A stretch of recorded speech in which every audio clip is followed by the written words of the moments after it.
Welcome to PSC tricks വിത്ത് അമ്മു. അപ്പോൾ നമ്മുടെ female assistant prisoner ഓഫീസറുടെ ക്ലാസ് സ്പെഷ്യൽ ടോപ്പിക്സ് ക്ലാസ്സൊക്കെ ഇങ്ങനെ ഞാൻ അപ്ലോഡ് ചെയ്തുകൊണ്ടിരിക്കുകയാണ്. അപ്പോൾ നമ്മൾ ആ ഒരു കാര്യത്തിൽ നമ്മൾ കറണ്ട് അഫെയർ വിഭാഗത്തിൽ നിന്ന് നോക്കേണ്ട ഇമ്പോർട്ടൻ്റ് ആയിട്ടുള്ള നമ്മുടെ കേരള പോലീസ് സ്കീംസ് നമ്മൾ 2024-25 എന്താണ് ഒരുപാട് കേരള പോലീസിൻ്റെ ഒരുപാട് സ്കീംസ് ഉണ്ടായിട്ടുണ്ട്. അപ്പോൾ അതെല്ലാം നമ്മൾ അറിഞ്ഞിരിക്കണം. ഇനി അഥവാ ചിലപ്പോൾ ചോദിച്ചാലും മിക്ക ക്വസ്റ്റ്യൻ പേപ്പറിൽ അവരുമായിട്ട് ബന്ധപ്പെട്ടിട്ടുള്ള ഒരു പദ്ധതി ചോദിച്ചു കണ്ടിട്ടുണ്ട്. അപ്പോൾ നമ്മൾ അതും അറിഞ്ഞിരിക്കണം. അപ്പോൾ ഞാൻ ഇന്നത്തെ ക്ലാസ്സിൽ ഒഴിച്ചുകൂടാനാവാത്ത ആ ഒരു ടോപ്പിക്കാണ് കേട്ടോ ഇടുന്നത്. അറിഞ്ഞിരിക്കുക എന്തായാലും. ഇനി അഥവാ ഒരു മാർക്ക് നമുക്ക് ഇതിലൂടെ കിട്ടിയാലോ. അപ്പോൾ വീഡിയോയ്ക്ക് കിടക്കുന്നതിന് മുമ്പ് എൻ്റെ ചാനൽ ആദ്യമായിട്ട് ആരെങ്കിലും കാണുന്നവരുണ്ടെങ്കിൽ ഒന്ന് സബ്സ്ക്രൈബ് ചെയ്തിട്ട് സപ്പോർട്ട് ചെയ്തേക്കണേ. നിങ്ങൾ ഈ വീഡിയോ കണ്ടതിന് ശേഷം നിങ്ങൾക്ക് ഇഷ്ടമാവുകയാണെങ്കിൽ മാത്രം, നിങ്ങൾക്കത് നിങ്ങൾക്ക് നല്ലൊരു ഇൻഫോർമേറ്റീവായിട്ട് തോന്നുകയാണെങ്കിൽ ഒന്ന് സബ്സ്ക്രൈബ് ചെയ്തിട്ട് സപ്പോർട്ട് ചെയ്തേക്കണേ. കൂടെ ഒന്ന് ലൈക്ക് ചെയ്യാനും കമൻറ്റ് ചെയ്യാനും മറക്കരുതേ. അപ്പോൾ നമുക്ക് വീഡിയോയിലേക്ക് പോവാം. സേഫ് കേരള പ്രൊജക്റ്റ് ബന്ധപ്പെട്ടിരിക്കുന്ന മേഖല ഏത്? റോഡ് സുരക്ഷ. സേഫ് കേരള പ്രൊജക്റ്റ് ബന്ധപ്പെട്ടിരിക്കുന്ന മേഖല ഏതാണ്? റോഡ് സുരക്ഷയാണ്. സേഫ് കേരള പ്രൊജക്റ്റിൽ ശക്തിപ്പെടുത്തിയ സാങ്കേതിക സംവിധാനം ഏത്? AI ക്യാമറ സർവെയിലൻസ് ആണ് സേഫ് കേരള പ്രൊജക്റ്റിൽ ശക്തിപ്പെടുത്തിയിരിക്കുന്ന സാങ്കേതിക സംവിധാനം. പിങ്ക് പോലീസ് 2.0 പദ്ധതി പ്രധാനമായി ലക്ഷ്യമാക്കുന്നത് കുട്ടികളുടെ സുരക്ഷയാണ് കേട്ടോ. വനിതകളുടെയും കുട്ടികളുടെയും സുരക്ഷയാണ് പിങ്ക് പോലീസ് 2.0 എന്ന പദ്ധതിയിലൂടെ ലക്ഷ്യമാക്കുന്നത്.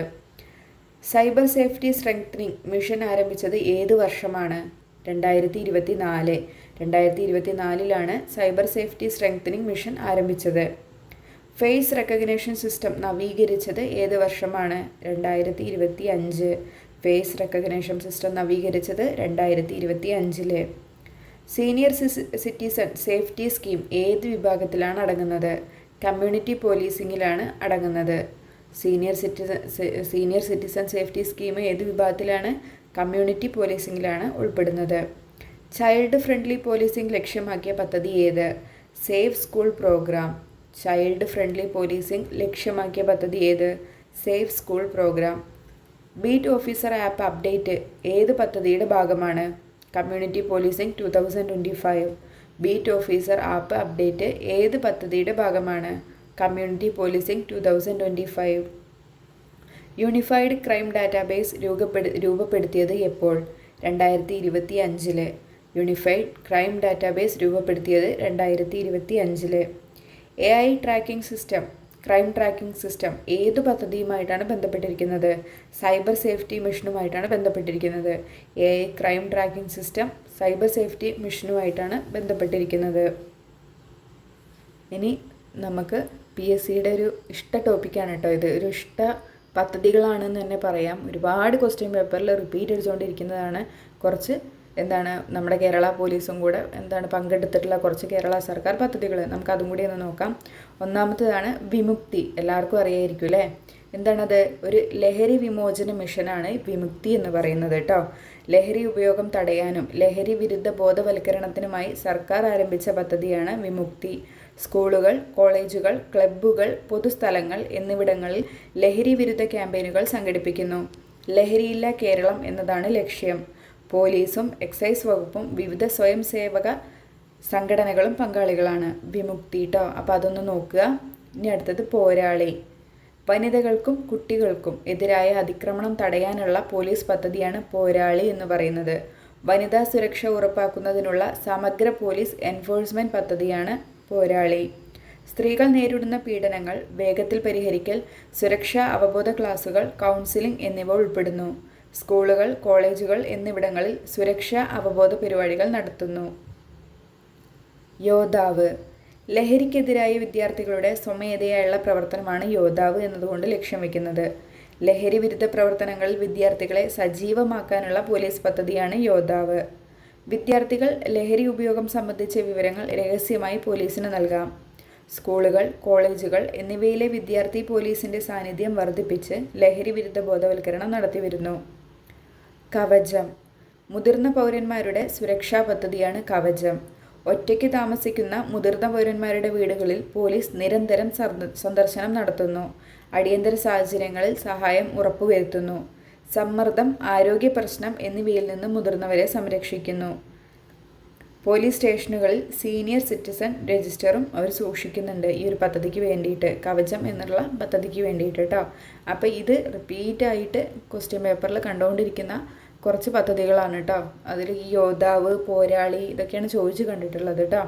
ഇനി നമുക്ക് അറിഞ്ഞിരിക്കേണ്ട, ഈ ഒരു എക്സാം എഴുതാൻ പോകുന്ന ഒരാൾ തീർച്ചയായിട്ടും അറിഞ്ഞിരിക്കേണ്ട ഒരു 2 ഭരണഘടനാ ഭേദഗതി അതും കൂടെ പറയുന്നുണ്ട്. ഇപ്പോൾ റീസെൻ്റ് ആയിട്ട് വന്നിട്ടുള്ളതാണ് ഇത് രണ്ടും. അപ്പോൾ അത് രണ്ടും നമ്മൾ എന്തായാലും അറിഞ്ഞിരിക്കണം. അപ്പോൾ അതിലേക്ക് പോവാം. 131 ഭരണഘടനാ ഭേദഗതി ബിൽ പ്രകാരം ഏത് കേന്ദ്രഭരണ പ്രദേശത്തെയാണ് ആർട്ടിക്കിൾ 240 പരിധിയിൽ കൊണ്ടുവരാൻ നിർദ്ദേശിക്കുന്നത്? ചണ്ഡീഗഡ്. 131 ഭരണഘടനാ ഭേദഗതി ബിൽ പ്രകാരം ഏത് കേന്ദ്രഭരണ പ്രദേശത്തെയാണ് ആർട്ടിക്കിൾ 240 പരിധിയിൽ കൊണ്ടുവരാൻ നിർദ്ദേശിക്കുന്നത്? ചണ്ഡീഗഡ്. ഇനി എന്താണ് നമുക്ക് ആർട്ടിക്കിൾ 240 എന്നതുകൊണ്ട് ഉദ്ദേശിക്കുന്നത് എന്ന് നോക്കാം. നോക്കൂ, കേന്ദ്രഭരണ പ്രദേശങ്ങളിൽ സമാധാനം, പുരോഗതി, നല്ല ഭരണം എന്നിവയ്ക്കായി നേരിട്ട് നിയമങ്ങൾ ഉണ്ടാക്കാൻ രാഷ്ട്രപതിക്ക് അധികാരം നൽകുന്ന വകുപ്പാണ് 240 എന്ന് പറയുന്നത്. ഈ ഭേദഗതിയിലൂടെ ചണ്ഡീഗഡിനെ കൂടി ഈ വകുപ്പിന് കീഴിൽ കൊണ്ടുവരാനാണ് ലക്ഷ്യമിടുന്നത്. അപ്പോൾ എന്താണ് ആർട്ടിക്കിൾ 240? കേന്ദ്രഭരണ പ്രദേശങ്ങളിൽ സമാധാനം, പുരോഗതി, നല്ല ഭരണം എന്നിവയ്ക്കായിട്ട് നേരിട്ട് നിയമങ്ങൾ ഉണ്ടാക്കാൻ നമ്മുടെ രാഷ്ട്രപതിക്ക് അധികാരം നൽകുന്ന വകുപ്പാണ് ആർട്ടിക്കിൾ 240 എന്ന് പറയുന്നത് കേട്ടോ. അപ്പോൾ അതൊന്ന് അറിഞ്ഞിരിക്കുക. ആർട്ടിക്കിൾ 240, 131 ഭരണഘടനാ ഭേദഗതി ബില്ല് കേട്ടോ. ഇത് രണ്ടൊന്ന് അറിഞ്ഞിരിക്കുക. വേറൊന്നാണ് ബഹുഭാരുത്വം ക്രിമിനൽ കുറ്റമാക്കിക്കൊണ്ട് 2025 നവംബറിൽ നിയമസഭയിൽ ബിൽ അവതരിപ്പിച്ച സംസ്ഥാനം ഏത്? അസാമാണ് കേട്ടോ. ആദ്യ വിവാഹം നിലനിൽക്കെ രണ്ടാമതൊരു വിവാഹം കൂടി കഴിച്ചാൽ 7 വർഷം വരെ തടവും പിഴയും ലഭിക്കും. ആദ്യ വിവാഹം മറച്ചു വെച്ചുകൊണ്ടാണ് രണ്ടാമത് വിവാഹം കഴിക്കുന്നതെങ്കിൽ ശിക്ഷ 10 വർഷം വരെ ആകും. കുറ്റം ആവർത്തിക്കുന്നവർക്ക് ശിക്ഷ ഇരട്ടിയാകും. ഈ നിയമം അസാമിലെ പട്ടികവർഗക്കാർക്കും ഭരണഘടനയുടെ 6ാം ഷെഡ്യൂളിൽ ഉൾപ്പെടുന്ന പ്രദേശങ്ങളിൽ ഉൾപ്പെടുന്നവർക്കും ബാധകമല്ല. അപ്പം ഇതൊന്ന് അറിഞ്ഞിരിക്കുക കേട്ടോ. ഈ ബഹുഭാരത്വം ക്രിമിനൽ കുറ്റമാക്കിക്കൊണ്ട് 2025 നവംബറിൽ നിയമസഭയിൽ ബില്ല് അവതരിപ്പിച്ച സംസ്ഥാനം ഏതെന്ന് പറഞ്ഞിട്ട് ചിലപ്പോൾ ചോദിക്കാം. ഏതാണത്? അസാമാണ്. അപ്പോൾ ഇന്നത്തെ ക്ലാസ്സിൽ എന്താണ് ഇത്രയും നല്ല പോയിന്റുകളാണ് ഞാൻ ഉൾപ്പെടുത്തിയിരിക്കുന്നത്. അപ്പോൾ ഇതെല്ലാവർക്കും ഉപകാരപ്രദമായി എന്ന് വിചാരിക്കുന്നു. അങ്ങനെ ആണെന്നുണ്ടെങ്കിൽ എല്ലാവരും ഒന്ന് ലൈക്ക് ചെയ്യാനും കമൻറ്റ് ചെയ്യാനും മറക്കരുത്. കാരണം ഇനി ഞാൻ നല്ല നല്ല വീഡിയോസ് നിങ്ങൾക്ക് ഇടുന്നതായിരിക്കും കേട്ടോ. അപ്പോൾ ഇന്നേക്ക് ഇത്രയേ ഉള്ളൂ. Thank you.